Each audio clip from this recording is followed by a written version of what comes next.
What is going on, everybody? Welcome to another episode of SCUM. This right here, as you all know, is the podcast where we dive into the deep, dark, murky waters with a plethora of legendary guests. I am, of course, your host, your bastard of ceremonies, the #1 scumbag, Rex Ruger. That's REXXX.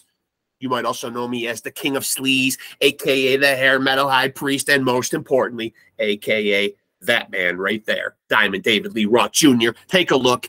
You are looking at the son of glam, the front man for the band. Just smoked a few grams. I got a million fans because I'm your ice cream man, Mr. Wop Boppa Loo Boppa Wop Bam Bam Shazam Hot Damn.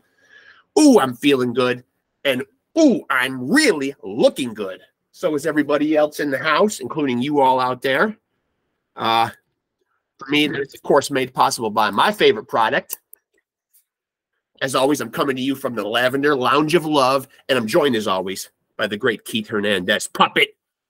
We are bringing you the No Frills podcast. We are lo-fi. We are crude. We are sparse, but we bring it. And we give you something better than frills, and that's rock star-sized thrills. And you are looking at it right here. Plus, we don't know how to give you much in the way of frills because 50 years old over here. And Keith, in his fucking 70s, for God's sakes. We're limited over here. Plus, what do you really need out of a podcast? The meat and potatoes. And if you are watching us, please like and subscribe. And also,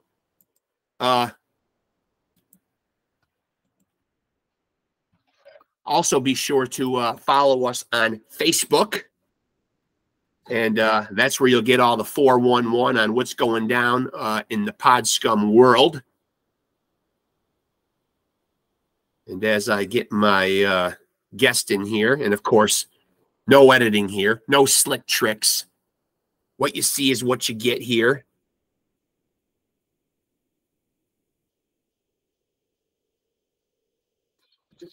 And we will wait for our guest. And today we have a fucking good one. But when don't we?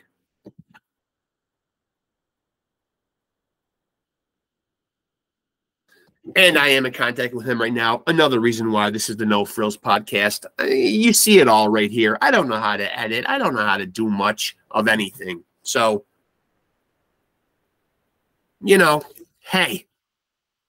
But what I do know how to do is front an amazing band. And that band would be Love Sword. And I am still looking for virtuoso level players. That's right. That's the good news. The even better news is that should you play your cards right, and of course, I'm only taking serious inquiries. Should you play your cards right, you could find yourself being part of the band that backs up the man. As you all know, I am the second greatest frontman to ever do this rock and roll thing. Okay? So, and let's see here.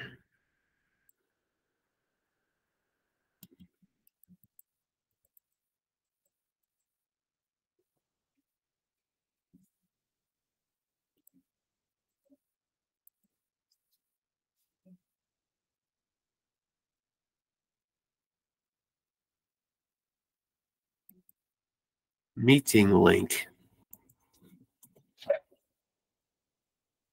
We're trying to get there, kids. This is the world that we live in. Technologically advanced? I think not. But, hey, what can you do?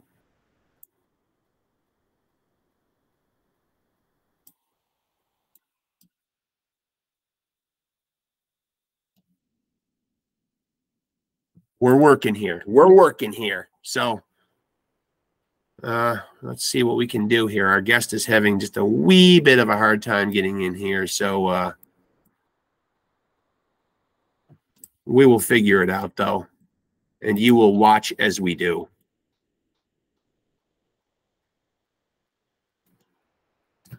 And there you have it right there, huh?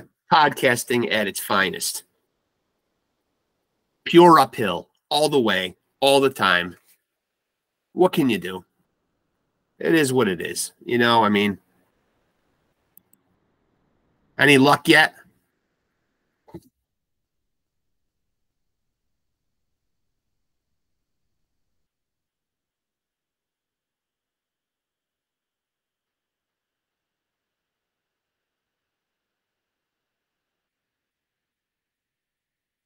I am in contact with my guest. Oh, there he is right now. Look at that. In the final hours, there he is.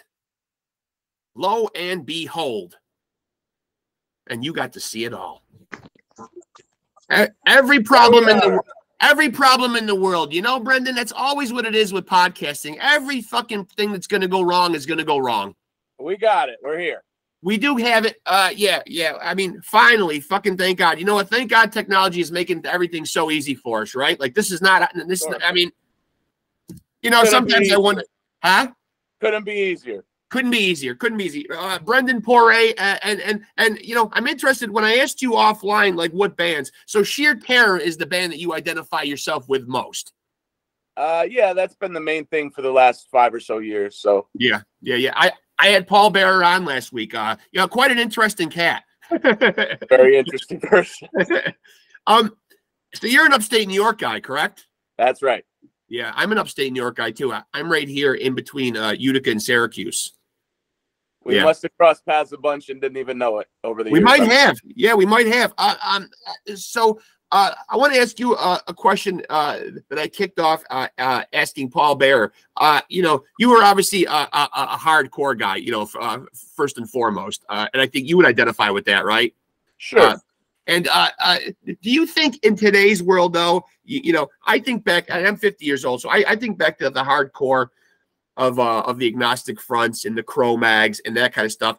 And certainly those bands coming up on that Lower East Side in New York, a much grittier place back then. That hardcore ethos and sense of morals, does that still exist today?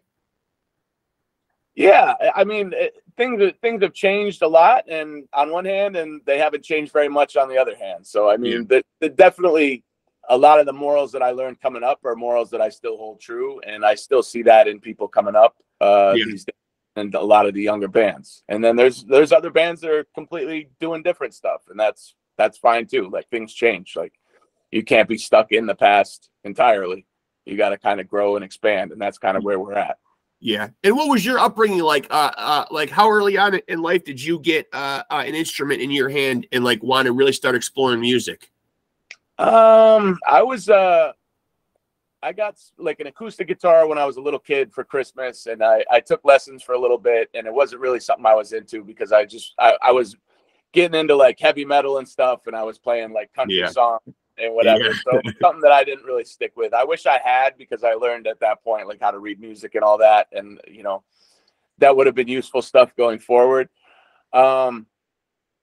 Probably 90, 91 when I was in high school, one of my friends was like, hey, we're going to start a band. Like, I'm playing guitar and this, and you're going to play bass. And I was like, all right, I'm playing bass. So I had done school band stuff before, but it wasn't really like a passion of mine. I was into skateboarding and that type of stuff at the time. Yeah. And, so I ended up trading in my saxophone for a bass guitar, and that's been kind of it ever since. And then I kind of got into guitar and all that stuff, and now I kind of do whatever the band needs. So you do whatever's called upon.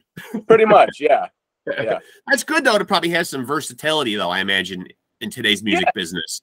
Yeah, I mean, I started as a bass player, but I like to say I was a guy playing bass at that point. I wasn't really like a bass player per se. You know, I kind of really embraced it, you know, later on. Being more of a musician rather than just being a guy in a band. You know what I mean? It's kind of a different. The weird thing is that the bass, though, man, is a pretty prevalent and important instrument in punk and hardcore music, though. Oh, absolutely. Absolutely. Like, I'm not downplaying it. I'm just saying for myself, I was more of just like a guy that was in a band early on, and then I kind of embraced musician kind of as the you know. No, I mean, I was downplaying it. You know, I would, you know, not so much you, but I was downplaying it in terms of thinking like instruments. And I don't play an instrument, but I feel like, you know, if a microphone for a singer and a guitar and a drum set and a bass are all laying out there, I feel like the least glamorous one, you know, that someone gravitates to is the bass typically. Sometimes, but it's no less important than any of the other stuff. The very important is, you know, one of the most important things of any band. Yeah. Now, when I had Paul Bearer on here, he talked about the great distance, you know, between, you know, guys in the band. How do you guys get around that? Because you're obviously, you know, upstate. you know, he's down more near the city. Right. Well, it's a little bit closer now. The new drummer is in Staten Island, so it's like we don't practice that often. They've been getting together more regularly, but like when I joined the band, never practiced. So it was, if we had a show or a tour, we'd get together, one rehearsal, we were good to go.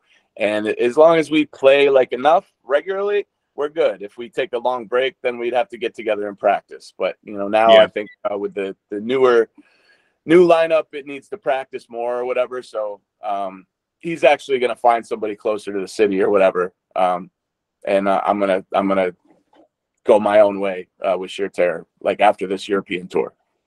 Oh, okay. So this is probably going to be like so this is a permanent move for you. Yeah, I mean, I was ready to move on. It's been 5 years for me, so it's like I have my own reasons for wanting to move on. He's got his own reasons for wanting to get somebody closer to the city. I mean, it's expensive to pay my transportation to shows and stuff. So it's all good. It's all good. We're still friends. Paul's my brother. I love all those guys. And yeah, this European tour coming up, it's starting at the end of the month, will be my last tour with Sheer Terror. And so what will your musical endeavors be? You know, obviously you have other projects. Sure. I mean, I have two of my own bands based out of Rochester, one being Borrowed Time, which is like a hardcore type band, and the other one being Heatseeker, which has been kind of a rock and roll thing that I've done I've done both of them for 20 plus years. So I still have those, and I've been playing with MADBALL a lot over the last year and a half, filling in on bass for Hoya when he can't make it. So I started out tour managing them, and I kind of do whatever's needed, and that's been, you know, tour managing and bass for the last year and a half. I'm very excited because they're a band that I have not seen, but they are coming to a new venue that's opening up in Syracuse in September, and the venue itself, I believe, is opening up. I think June 23rd, which is as of this recording is today. But I don't know if it's going to be, I don't know much about it. I don't know if it's going to be like a Lost Horizon. I'm sure you're familiar with the Lost Horizon. You know what I mean? Yeah. Our glorious dive bar in Syracuse, New York. But still, a legendary room, a lot of great concerts. I don't know. I think this place is called The Song and Dance. It doesn't sound very metal. When I saw the announcement, I hadn't even heard of it. So I was, I get the dates and I'm like, okay, that's interesting. I never heard of that. I figured it would be a Lost Horizon type of, but so many great shows over the years at Lost Horizon, so many. So, but MADBALL though, just is one of those bands that's because I started out like a metal kid first, and then I kind of backtracked and started to discover all the great hardcore that's out there. But the general consensus is that MADBALL is the band to see live. I mean, my personal feelings aside, being affiliated with it, I mean, the band is a great live band. It's always been a great live band. I've been going to see that band since, the mid 90s when they were early on. So, I mean, I think the band now, sounds as good as it ever has. They're still a great live band. Are they on your hardcore Mount Rushmore? I asked Paul Bearer this question. Are they up there for you in your generation? Because Paul obviously had like well, first of all, he had to clarify that there were 4 faces on Mount Rushmore, which he needs to brush up on the history a little bit. But 4 faces. But he obviously is from a different era. He had very different bands on there, though. He didn't have much. He didn't have much of the modern. I think he had like Poison Idea, and he had some of the older bands on there. But working so extensively, and it's probably hard to not be biased with MADBALL. Sure. But are they up there though? Yeah, absolutely. Super influential band. Like, you can't deny the influence that MADBALL's had on hardcore music. And Agnostic Front, they're obviously the two are intertwined and related, being that Freddie and Roger are brothers. So I mean, you can't deny the influence that MADBALL's had over the years. And the first record, Set It Off, is one. It's an all-time classic. So amazing. I mean, it's up there. I haven't really thought of my top 4 hardcore. But I mean, certainly they're right up there with Agnostic Front and Cro-Mags and some of the other bands of Bad Brains for me. They're right. Sick of It All is a good one to put up there. I feel they're still great. They've never stopped. Since 1986. So absolutely all all kudos to them because they've kept it going through the thick and thin. And what was the first band or extreme music that really bit you, that really kind of got you excited about? You know, like, were you metal first, or did you discover hardcore first? I was into, like, well, when I was a little kid, I mean, I listened to my parents' stuff, so they had Elvis, the Beatles, that type of stuff, country stuff, Kenny Rogers. And we moved to Atlanta when I was a kid, and that's when, you know, MTV was first starting. So I got into, you know, the stuff that was, you know, the Motley Crues, the Def Leppards, the Judas Priest, the Iron Maidens. That was the type of stuff. And then through skateboarding, I met, you know, a bunch of kids in the neighborhood, and they were a little bit older than me, and they started getting into different stuff like Black Flag and Bad Brains and Minor Threat, all this stuff. So it was like they kind of showed me the way and kind of were playing stuff, and there were certain songs that would stick out. And then finally, you know, a couple of years later, I asked my friend, like, you know, make me a tape of the fast stuff and just give me a tape of good stuff. And he, you know, it was off to the races from there. So I kind of didn't look back after that. And what's your you know, in your other endeavors, like Borrowed Time, for instance, are you the main songwriter in the band? Yes.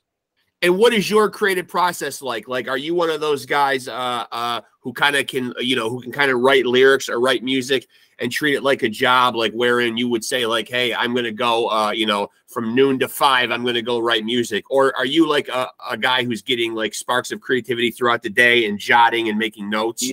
Yeah. My voice notes are full of, you know, humming riffs to it and that type of stuff. And, you know, it's not something I can sit down like, oh, I'm going to write a song. Like, I mean, a good song anyway.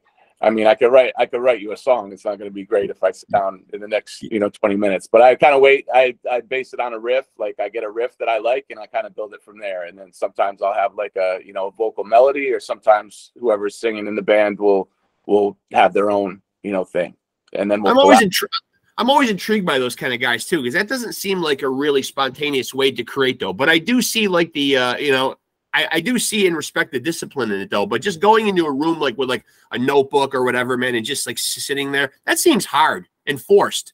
Yeah, I mean, to me, it's difficult. I hear like stories like Zakk Wylde will like go into the studio and have no songs, and he comes out, you know, 10 days later with 20 songs, and they're fully fleshed out. I don't create that way. I mean, sometimes it ebbs and flows. Sometimes it comes, you know, fast, and there's, you know, sometimes a song will kind of write itself and it's really quick to write. And then other times, you know, I got a riff I haven't figured out how to use in 20 years, and I'll figure out what to do with it, you know, now. So you never know. And are you a guy who's because you know, as I mentioned, I don't play an instrument, but I get like hit up with a lot of people in the comment section who will say, you know, oh, you know, I'm one of these tech guys, you know, how does he get his sound or whatever? You know, I don't know a lot about this stuff, but are you a guy who's like partial to a certain instrument or a particular setup that you have that, you know, to get the tone that you like?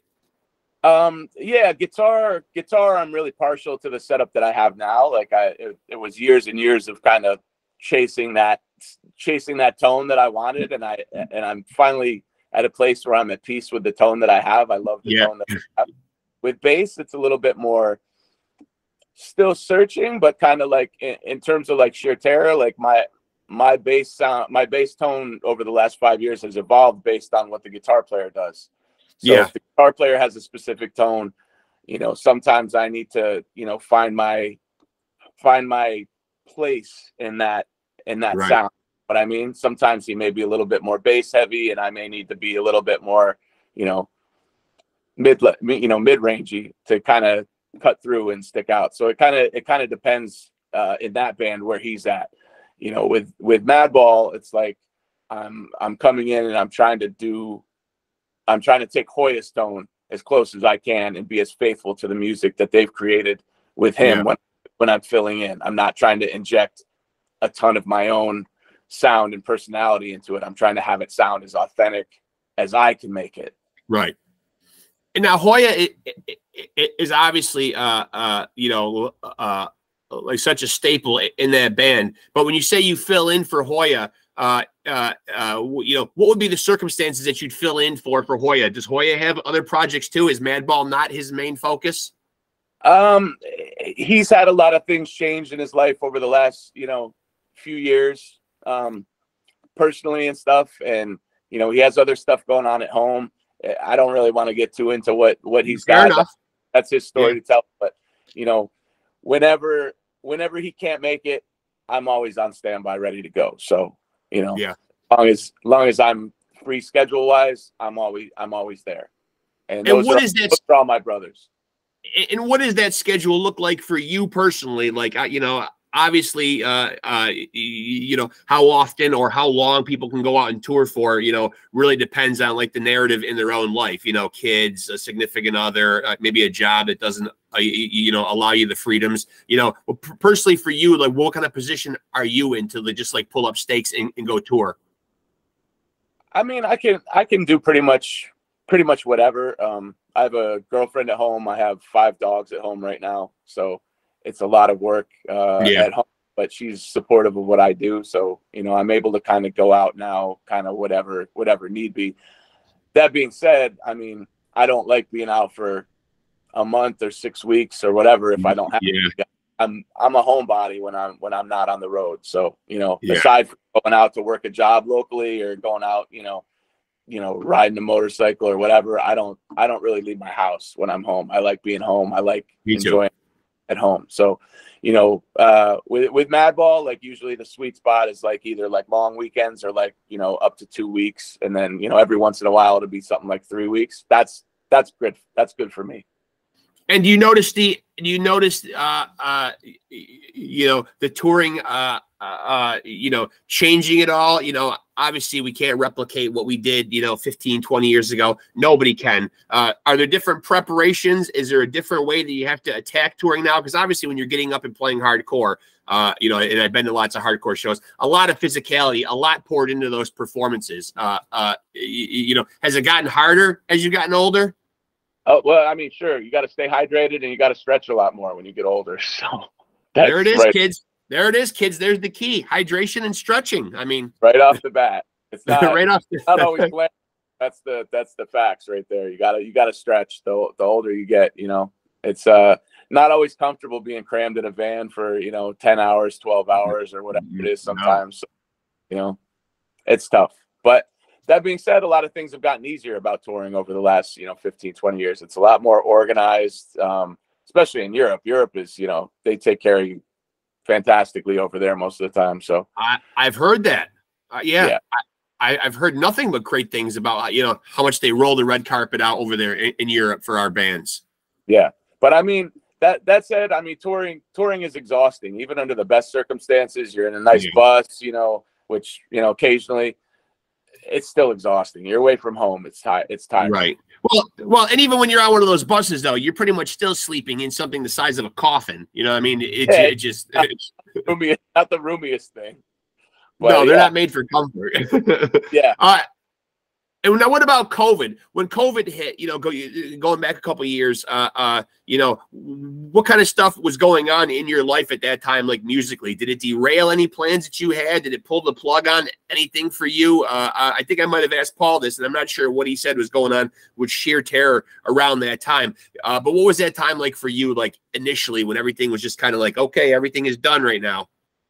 I think we just got off tour maybe a week before they have shut everything down. I think we played up maybe in Philly, I think, and that was literally like a week or less than the time that they shut everything down. And at the time it was kind of unbelievable. Like, you're hearing like even on that last run that we did, we're hearing about this virus. They're going to shut everything down. We're like, they're not shutting everything.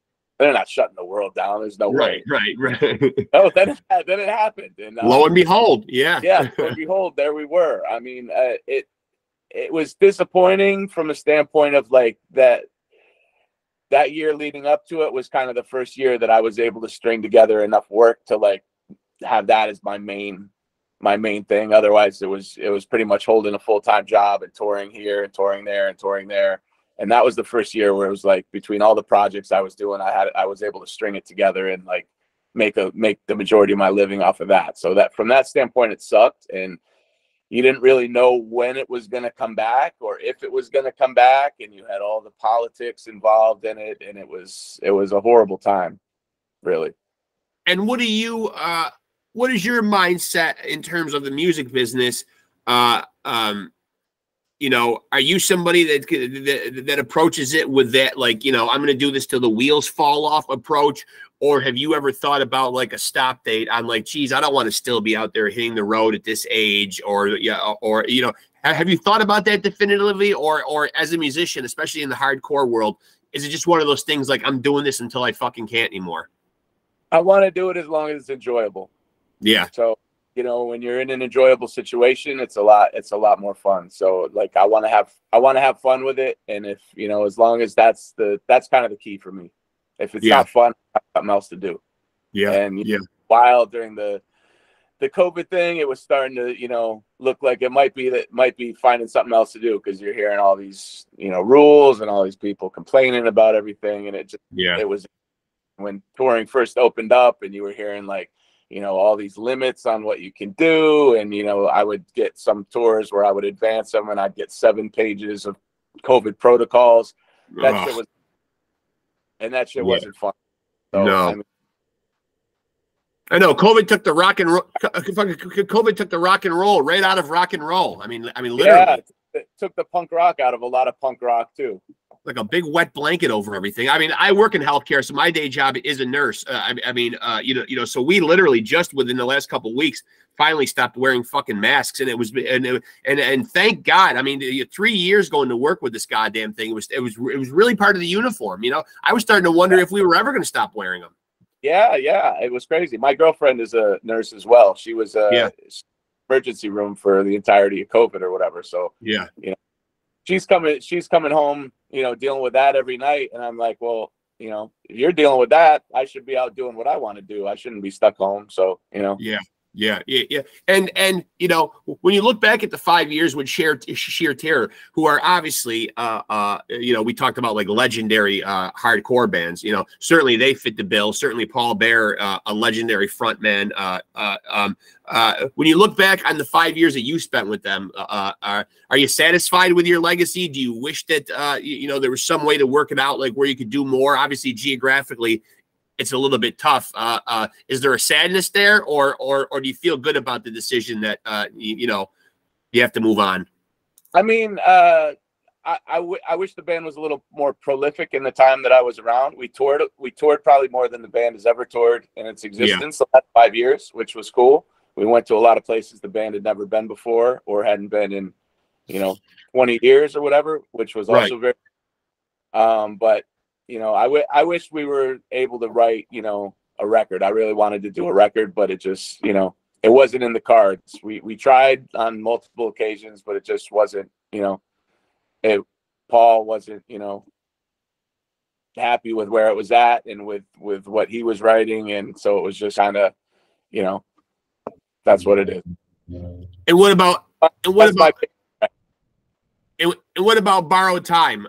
Like, what's the involvement? Like, what's the schedule like with that band? How often are you putting out music? You know, forgive me for not knowing that. I mean, I was really focused. You know, I knew you from Sheer Terror, but so Borrowed Time is you know, is how active are they? It kind of ebbs and flows. Like the last year or two, like we haven't been super active because our drummer's been kind of out and about. He got married during COVID, and his plan was to travel the world with his wife, and that kind of got derailed. So he bought a van and learned how to convert it into a living space, and so he was out traveling for the last like year and a half. He just came back recently, so we've done, you know, shows here and there, but we had to have fill-in, so it was a lot of work to do. So it was like, if something worthwhile came up, we would do it. But, you know, now we'll see. I mean, we do like shows here and there. We do weekends here and there, but we're not like really like a touring entity with the other people in the band. They can't really drop everything and go on the road. So a passion project. And then what about Heatseeker? About the same. About the same? Yeah, everybody's very busy. The guitar player like plays in a lot of blues bands. So it's like, we haven't been that, we played recently, but we haven't been that active for the last probably 4 or 5 years at least, because you know, he was booked way up in advance, and I don't know what I'm doing next month. So Yeah, it was very difficult to get on the same page with that. And, you know, so we just do it. We do it when we can, and we have fun with it. And, you know, that's it. We don't really tour with that. We used to play out of town a bunch, but we've kind of scaled that back, and we just kind of, something comes up, we do it. If it's fun, we do it. So. And in the event that you do sit down and write an album, you know, obviously the music, you know, business has changed so much. You know, is there an answer in your mind that seems right as to how to release music? Obviously, we're seeing a lot of bands going the singles route. We're seeing a lot of bands going the EP route. There are still bands out there doing the, you know, doing the full length LPs. But it seems like it's a very polarizing topic right now. Like, what do you prefer? It's hard to write a whole album, you know, 12, 13 songs. It's a lot of work. I like albums. I grew up in that era with, you know, looking at the vinyl and checking out the lyrics and checking out the, you know, the pictures. Me too. I think a lot of that's lost in the digital age. Like I'm all right with the digital age. I understand you gotta change and you gotta go with the flow, but I do miss that. Like it seems like the importance of music was a lot more growing up, because you have a physical thing that you're holding in your hands. And yeah, you know, I missed it too. Now it seems like the attention span isn't necessarily always there, and that's not for everybody. But you know, it seems like a lot of the younger kids, the attention span isn't maybe what it used to be with, you know, my generation and some of the generations after me. Yeah, that's definitely a fact. Yeah, I mean, I don't think there's any denying that at all. How about other bass players? You know, who are you a fan of? Like, you know, who's playing that you like? Not so much influences, but guys who play the bass. You know, who, like, when you hear them play, like, you're just, you know, you're in awe. You admire what they do. Are there guys on that that come to mind for you? Sure, yeah. I mean, Geezer Butler. Yeah. Daryl Jennifer from the Bad Brains. Oh yeah. Craig Ahead from Sick of It All and every New York band. Yeah, yeah, literally every New York band. quite a resume that man has. Quite a resume. Hoy is a great bass player. You know, he's got his own style, and he's very influential in what he does. Yeah, those are off the top of my head. When you got into hardcore, though, like, what was it specifically about hardcore that you really fell for? Because obviously there's a very powerful message, you know, in a lot of the hardcore. Obviously the music is heavy and fast and, you know, really raw. Like, was it that end of it for you, or was it the message that you needed at that point in your life when you connected with it? When I first heard it, it was the speed that kind of hooked me in, because I hadn't heard anything like it. You know, I was hearing. Yeah. There were certain songs that I remember, like hearing skateboarding every day with the neighbors, and they kind of stuck out. And then kind of as I grew older and got more into it, then I realized like what the lyrics were about, and like that kind of like made me like it even more. So, you know, it definitely started with, you know, I want to hear the fastest shit possible, and that was like skateboarding and hardcore were kind of greatly intertwined. Oh yeah, 80s, and you know, it's not so much that way anymore. I think there was kind of a changing of things in the 90s, it seemed like. But you know, when I got into skateboarding and hardcore and punk were like, you know, synonymous. So. And was there a song or a band, you know, especially specifically a song? Was there a song that was really kind of that, you know, that rallying cry, that anthem that you embraced right from the get-go? You know, do you remember one that really sticks out that it really gets you pumped up? There's songs that I remember that I didn't know who they were at the time, and then as I got older and got more into it, I was like, oh, I remember that song. So I mean, Betray by Minor Threat was one. Rise Above by Black Flag. Coptic Times by Bad Brains. Sailing On by Bad Brains. Victim in Pain by Agnostic Front. Power by Agnostic Front. Those are songs that resonated with me, like musically, and then, you know, they would become songs that resonated with me in other ways later on. Why do you think New York has got such a rich historic hardcore scene? You know, I've tried to touch on this with some of the other guys in the New York hardcore scene, and yeah, you know, the only thing I could really point at, and I don't know if you would agree with this or not, but it does just really seem like, you know, just the state of New York just really is a good breeding ground for just fucking good, angry fucking music. Is it that is it just us New Yorkers are just so obnoxious and loud and abrasive? This is the music we create? I think New York, like the New York hardcore bands were a lot more gritty than the bands from other parts of the country. Like it was a lot more street, you know, and I think that resonated with a lot of people, and that, you know, influenced a lot of people. Like a lot of this, you know, a lot of the music that was coming out at the time was, you know, there were guys living in squats that were making the music. You know, there were guys that were homeless. There were guys that were running the streets, and that was their life. And I think that really like came across in the music and kind of struck a chord with people. And then you know, years later, I mean, there's a lot. I mean, the whole state has a great history of heavy music and hard metal. I mean, Albany, there's so many influential bands that came out of there to me. Stigmata. Oh yeah, I had Bob Riley on last week. I know, fucking Stigmata is just a monster of a band. Riley, yeah. I mean, so that's huge to me. And you know, Buffalo had Zero Tolerance and Slugfest and Buried Alive and Despair, and you know, all these bands coming up out of there. Syracuse had Earth Crisis, God Below. There's so many great bands out of there. So yeah, I mean, the whole state has a great, you know, rich history of heavy music. Well, I guess when you're buried in snow and, you know, 8 months of fucking winter and a 9% state tax, you're going to be fucking angry. You know, I mean, yeah. There's a lot, you know, there's a lot of things to be angry about in New York right now. It's a breeding ground for anger. It really is. Yeah, I don't think there's any denying that. So, so this last tour coming up with Sheer Terror, how long are you out for? The entire month of July, which is going to be quite daunting in the middle of summer to be over there, but you know, yeah. What do you get? But the European fans, though, and I always find this fascinating. And again, you know, as someone who lives here in the States, I don't want to impugn, you know, our fans here on American soil, you know. But what's the difference, you know, that you see though? Because I feel like sometimes though that the European fans, you know, they just seem to really know how to get together in big groups and these festivals they have over there, and they really know how to celebrate the music sometimes without all the bullshit and the riffraff that we have here sometimes. Yeah, I agree. The festival culture is really big over there, and it has been for a long time. It's just starting to creep into the country now over here.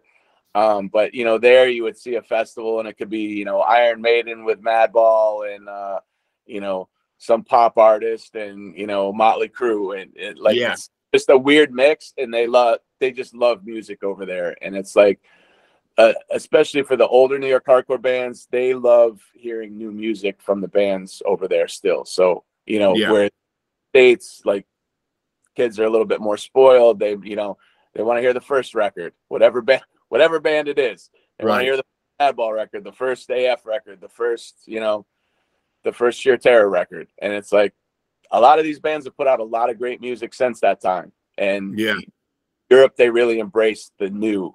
They like the old, but they really embrace the new, and that's given a lot of these bands a chance to have a career forward. And a lot of these bands, you know, made the bulk of their money touring Europe, and now it's starting to be a little bit more expensive. So that's kind of starting to be a little bit of an issue.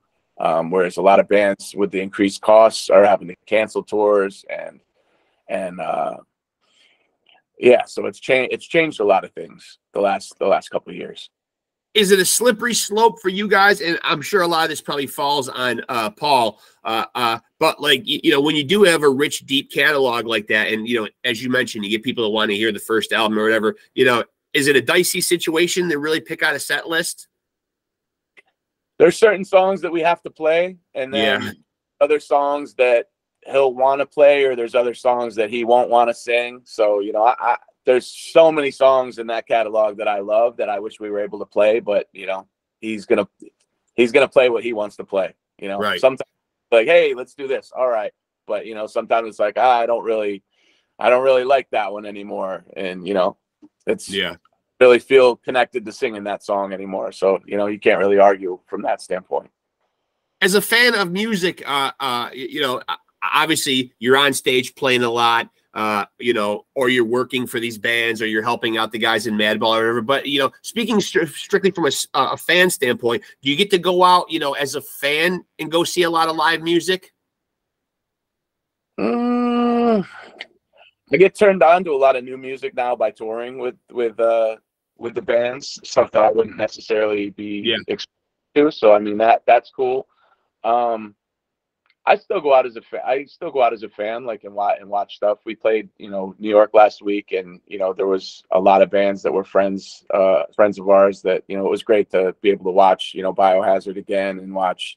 It's always great to watch Sworn Enemy, Fury of 5, Sub-Zero. Like those are all friends of mine for a long time. So I still get to watch bands as if I'm still a fan of music. Like regardless of all the stuff I do, I'm still first and foremost a fan of music. So, and I'm a fan of all the music and the bands that I'm in or associated with. Otherwise I wouldn't do it.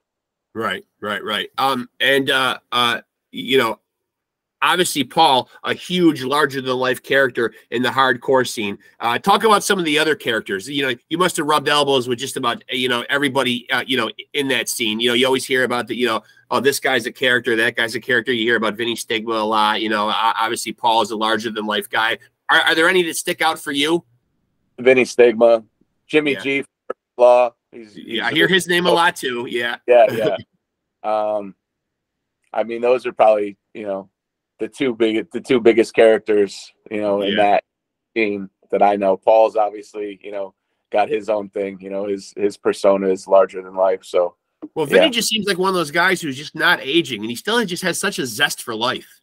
Timeless. It's incredible. He's in his you know, mid-60s right now, and he's still, you know, putting on a show like, you know, kids in their 20s do. So it's incredible. He's still, you know, they have a pretty heavy tour schedule with Agnostic Front, and he's still, you know. I saw them last year. With Sick of It All, and God bless them too. I mean, Roger, you know, was going through some health issues and stuff, man, but they are still out there fucking doing their thing and hard. Yeah, they're not slowing down. They're not taking it easy. I mean, they go hard. Like, definitely, they tour probably heavier than, you know, a lot of that. Certainly, Sheer Terror. They tour heavier than Madball. You know, usually they're going out there, you know, hard and heavy still, and they're both up there, and they're still both putting on great shows, you know. Well, from what I understand, talking to a lot of musicians on here, though, I mean, it really is feast or famine in the music business now, and like the road and the merch is really like a big part of the income nowadays, right? I mean, it's you're not making any money off records at this point, you know. You're lucky.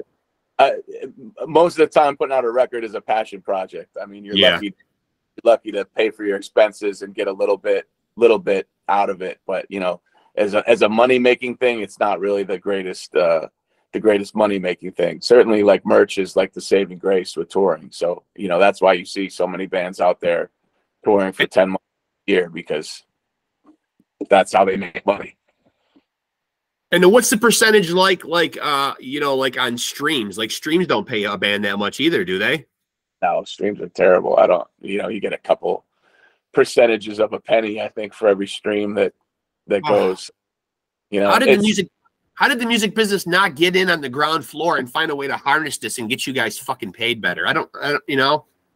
Well, I mean, they fucked themselves over too, because they you know, they could see what was coming on the horizon, and they didn't want to. They were too greedy to give up what they had. Yeah, so they wanted to bleed every last penny out of the old system, and then when you know, music started being traded illegally and whatever, they didn't know how. They were playing catch up after that. They didn't know how to react to it, and you know, they should have been proactive and tried to figure out a way to monetize that early on, and they didn't, because they were greedy. God damn it, if there's not a hardcore song somewhere in there in that fucking story, I don't know where the hell there is one. I mean, we're talking about stuff about getting angry about, for God's sakes. I mean, you know, fucking there's one right there. Every musician in the world ought to have at least one angry song in them, just based on the left-hand turn that the music business is taking. It's crazy. Sure. And I guess, you know, And I guess, and I've told this before on here too, like, even me, not somebody in the music business, like, just being like naive and seeing guys pop up on the other end of this screen and think, wow, there's somebody that I've listened to for 20, 30 plus years, they've got to be okay. And then something goes off, like when they say, talk about their day job. And I'm thinking, oh my God, a day job. Like, I mean, but it really is a tough road out there though. Yeah, absolutely. Absolutely. I mean, there's not a ton of people like that are making a living doing this. They're playing weekends, they're playing here and there, and they're working a job on the side or whatever. It depends on the band, but I mean, there's not necessarily a lot of people making a killing out here doing it. If you don't love it, there's plenty of other things that you could make more money doing. Yeah. I would make more money if I stayed at my day job that I had years ago than I do touring. But this is a lot more fun and fulfilling. So this is what I do. Yeah. I'm glad we finally got the chance to do this, Brendan, man. And I really appreciate you being so patient. The other day I had some huge technical difficulties, tons of studio problems, man. I had to pull the plug on you at the last minute. So thanks for being so understanding. I'm glad we finally got the chance to talk and to do this. And I'll send you the link when I put your episode up, and, feel free to share it around, man. But it really has been great talking to you, man. I appreciate the time, man. Thank you so much for having me. It's great that we finally got this together, and let's do it again. Yeah, absolutely. Please stay in touch, and we'll definitely do it again sometime soon, man. For sure. All right. Thanks, Brendan. Appreciate it much, man. Thank you. Thanks a lot. Take care. All right. Later, brother. You too, man. Thank you. Bye. And there he goes, folks. There he goes. Or maybe he won't go. Maybe we can't even get rid of him. I don't know. He's going. There he goes. Brendan PORRAY from Sheer Terror. Go out and catch him on the road fucking somewhere if you're in Europe. Or if you're not in fucking Europe, fly to fucking Europe and see him. But playing in a legendary band. This is going to be his last tour with him, as you heard. Sheer Terror, fucking New York hardcore fucking legends. And go support whatever Brendan PORRAY is out in Rochester doing. Borrowed Time, Heatseeker, out there on the road filling in for Hoya. You might go to a Madball concert. You might see him plucking the bass instead of Hoya. Depending on what Hoya's got going on in his life. I am going to see Madball in September. I anticipate maybe Brendan will be there in some way, shape, or form, playing or helping out or teching or whatever he does for the boys. But another guy, another upstate New York fucking hardcore guy. And come on, who the fuck does it better than us in New York State? Nobody. That is the answer. And so I want to thank Brendan PORRAY for joining us. And as I said, I had some technical difficulties the other day, and unfortunately had to pull the plug on our interview on very short notice. And he couldn't have been cooler about it. And we rescheduled, and we got it fucking done. And I hope you guys enjoyed that discussion. And I certainly enjoyed the chance of finally getting to talk to him. And until we get together and we do this thing again, and we will do it again, and it will be soon. You guys know that. Until we do it again, remember to let me rewind there. Remember to take it easy and keep it sleazy.